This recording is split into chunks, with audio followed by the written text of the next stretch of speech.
آخری چیز ہے، اس کے بعد بھی اگر آنکھ نہیں کھلتی کسی انسان کی تو میں نہیں سمجھتا کہ وہ اپنے گرد اس نے جو یہ فلا تزکوا انفسکم، اس نے جو اپنے گرد تزکیہ نفس کا ایک مصنوعی حالہ بنا لیا ہے، کبھی بھی وہ اس حالے سے نکل سکے گا اگر اس حدیث سے بھی آنکھ نہ کھلی۔ اور وہ حدیث کیا ہے؟ مولانا اشرف علی تھانوی نے اس کو اپنے جو خطبات جمعہ ہیں ان میں نقل کیا ہے، بیہقی کی روایت ہے۔ اوح اللہ عز وجل الی جبرائیل علیہ الصلوۃ والسلام ان اقلب مدینہ کذا وکذا باہلھا، اللہ نے حکم دیا حضرت جبرائیل کو فلاں فلاں بستیوں کو الٹ دو اس کے رہنے والوں سمیت۔ قال فقال، حضور نے فرمایا، اس پر حضرت جبرائیل نے عرض کیا بارگاہ خداوندی میں، ان فیہا عبدک فلانا لم یعصک طرفۃ عین، پروردگار اس بستی کو الٹ دوں، اس میں تو تیرا فلاں بندہ بھی ہے جس نے کبھی پلک جھپکنے جتنی دیر بھی معصیت میں بسر نہیں کی۔ اب آپ اندازہ کیجئے، یہ جو ہے نا اپنے آپ کو رگڑنا اور مانجنا اور پوری زندگی رگڑنے میں اور مانجنے میں لگا دینا۔ ہم بعض بزرگوں کے تذکرے میں سنتے ہیں اتنے اللہ والے تھے کہ ان کا گھوڑا بھی کوئی مشکوک دانہ نہیں کھاتا تھا، اور وہ خود جو ہے وہ انگریز کی عدالت میں بیٹھے ہوئے اور انگریز کی نوکری کر رہے تھے۔ یہ ہے وہ میکروسکوپک اور مائکروسکوپک کا عدم توازن۔ طاغوت کی چاکری کر رہے ہیں، انگریز کی ملازمت کر رہے ہیں، انگریز کے قانون کی تنفیذ کے اندر اعلی کار بن رہے ہیں،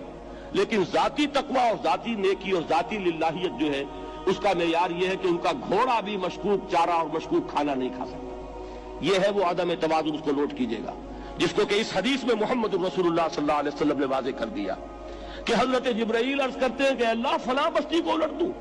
اس میں تو تیرا فلاں بندہ بھی ہے جس نے پلک جھپکنے جتنی دیر بھی معصیت نے بسر نہیں کی۔ ذاتی نیکی کا اب اس سے اونچا کوئی مقام کوئی شخص مجھے اگر بتا سکے تو میں اس کا مرید ہو جاؤں گا۔ اس سے اونچا کوئی مقام ہوگا کہ آنکھ جھپکنے جتنی دیر بھی کسی نے معصیت میں بسر نہیں کی، ذاتی نیکی کی معراج۔ لیکن حکم کیا ہوا بارگاہ خداوندی سے؟ قال فقال، حضور نے فرمایا، اللہ تعالیٰ نے حکم دیا جبرائیل کو، اقلب علیہ وعلیہ، الٹو اس بستی کو، پہلے اس بدبخت پر پھر دوسروں پر۔ کیوں؟ فإن وجہہ لم یتمار فی ساعۃ قط، اس لیے کہ اس کا چہرہ کبھی میری غیرت میں سرخ نہیں ہوا، اس چہرے کا رنگ نہیں بدلا۔ بے غیرت انسان، بدیاں پھیلتی رہیں، میرے دین کو روندا جاتا رہا، میری شریعت کی دھجیاں بگڑتی رہیں، عوامر کا مذاق اڑایا جاتا رہا، نواہی کے لیے دنیا کے اندر جن چیزوں سے میں نے روکا اس کے لیے فلسفے تراشے گئے،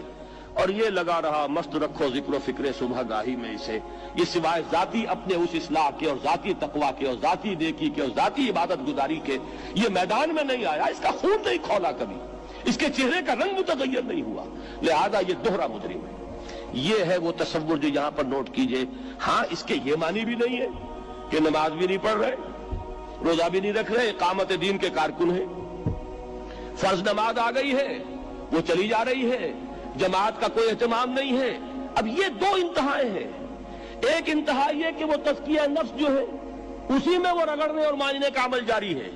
ایک یہ کہ اس کا سرے سے کوئی تعلق ہی نہیں، اپنی ذات سے بحث ہی نہیں۔ وہ کیفیت وہ ہو گئی ہے جو یہود کی آئی ہے قرآن مجید میں کہ تامرون الناس بالبر وتنسون انفسکم وانتم تتلون الکتاب، کیا تم لوگوں کو نیکی کا حکم دیتے اور اپنے آپ کو بھول جاتے ہو؟ یہ دوسری انتہا ہے۔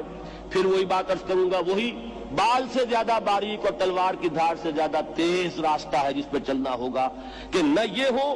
کہ وہ مبالغہ ہو رہا ہو، اپنی ذاتی اصلاح میں تو مبالغہ کی حد تک آگے جا رہے ہیں، اور دوسرے یہ کہ اپنے دین کی تبلیغ و اشاعت، اقامت دین کی جد و جہد، اس کا کھانا ہی نہیں کھولا زندگی میں، وہ کھاتا ہی نہیں کھلا۔